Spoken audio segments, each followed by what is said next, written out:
Hello friends, love your food में आपका स्वागत है। आज मैं पनीर मलाई करी रेसिपी शेयर कर रही हूँ। अगर आपके घर अचानक मेहमान आ जाए या फिर आपको पनीर की कुछ अलग रेसिपी खाने का मन हो तो आप इस डिश को ज़रूर बनाएं। मैंने इस पैन में 2 टेबलस्पून कुकिंग ऑयल को गरम कर लिया है। अब मैं इसमें फाइनली चॉप किया हुआ एक मीडियम साइज के प्याज को डालकर इसे सॉफ्ट होने तक भून लूंगी। इस रेसिपी में प्याज को ब्राउन होने तक फ्राई करने की ज़रूरत नहीं है।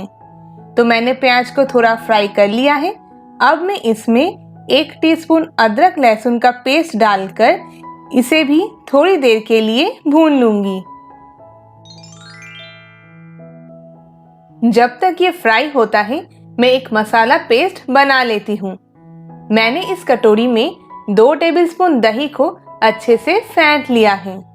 अब मैं इसमें स्वाद अनुसार नमक, आधा टीस्पून चीनी, 1 टीस्पून कुटा हुआ काली मिर्च और आधा टीस्पून गरम मसाला पाउडर डालकर इन सभी को मैं अच्छे से मिक्स कर लूँगी।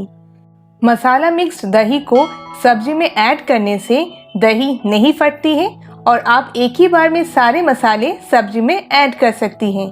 तो मैंने इसे अच्छे से मिक्स कर लिया है और यहाँ पर प्याज अदरक लहसुन भी अच्छे से फ्राई हो गया है। तो अब मैं गैस के फ्लेम को लो कर दूंगी और दही के मिक्सचर को पैन में डालकर अच्छे से मिक्स कर दूंगी। अब आपको इस मसाले को लो मीडियम फ्लेम पर लगातार मिक्स करते हुए तब तक फ्राई करना है जब तक ये मसाला ड्राई ना हो जाए और तेल ना छोड़ दे। इस मसाले को फ्राई करने में मुझे 5 ही मिनट लगे हैं। पनीर मलाई करी में ज़्यादा ग्रेवी टेस्टी नहीं लगती है, इसलिए मैं यहाँ पर आधा ग्लास गुनगुना पानी ऐड करके मसाले को पानी में अच्छे से मिक्स कर दूंगी ताकि इसमें थोड़ा सा गाढ़ा ग्रेवी ही बने। ग्रेवी को मिक्स करते हुए उसमें पहली उबाल आ गया है। तो अब मैं इसमें 200 ग्राम फ्रेश पनीर को क्यूब पीसेस में काट कर डाल रही हूँ। मैंने यहाँ पर पनीर को फ्राई नहीं किया है, पर आप पनीर को फ्राई करके डाल सकती हैं। मैंने पनीर के पीसेस को बहुत ही हल्के हाथों से मसालों के साथ मिक्स कर लिया है। अब थोड़ा एक्स्ट्रा फ्लेवर के लिए मैं इसमें 2 हरी मिर्च डालकर इस पैन को कवर करके 2 से 3 मिनट के लिए पनीर को कुक करूंगी। पनीर मलाई करी में मुझे वाइट ग्रेवी ही पसंद है, इसलिए मैंने इसमें हल्दी पाउडर और लाल मिर्च पाउडर ऐड नहीं किया है, पर आप चाहें तो आप इन दोनों को ऐड कर सकती हैं।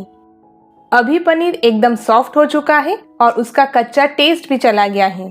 तो अब गैस के फ्लेम को एकदम लो करके मैं इसमें 1/4 कप अमूल फ्रेश क्रीम को ऐड कर रही हूँ।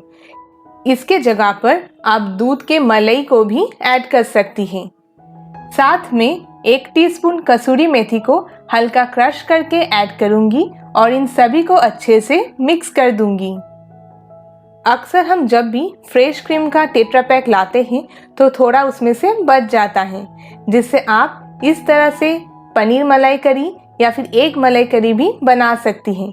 उसका रेसिपी लिंक मैं अपने डिस्क्रिप्शन बॉक्स में दे दूंगी, आप उसे ज़रूर देखें। वो डिश भी आपको बहुत ही ज़्यादा पसंद आएगी। मैंने पैन को फिर से कवर करके इसे सिर्फ 1 मिनट के लिए कुक कर लिया है। क्रीम ऐड करने के बाद पनीर मलाई करी को ज़्यादा देर तक कुक ना करें, उससे क्रीम फट सकता है।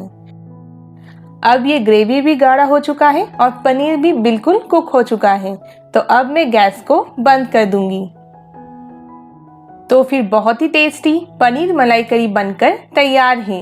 इसे बनाने में ज़्यादा से ज़्यादा 15 से 20 मिनट ही लगते हैं और ये रोटी, पराठा और पुलाव के साथ बहुत ही ज़्यादा टेस्टी लगता है।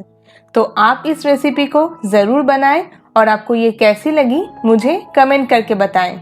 इस वीडियो को लाइक और शेयर ज़रूर करें और मेरे इस चैनल को सब्सक्राइब करके मुझे सपोर्ट करें। Thank you.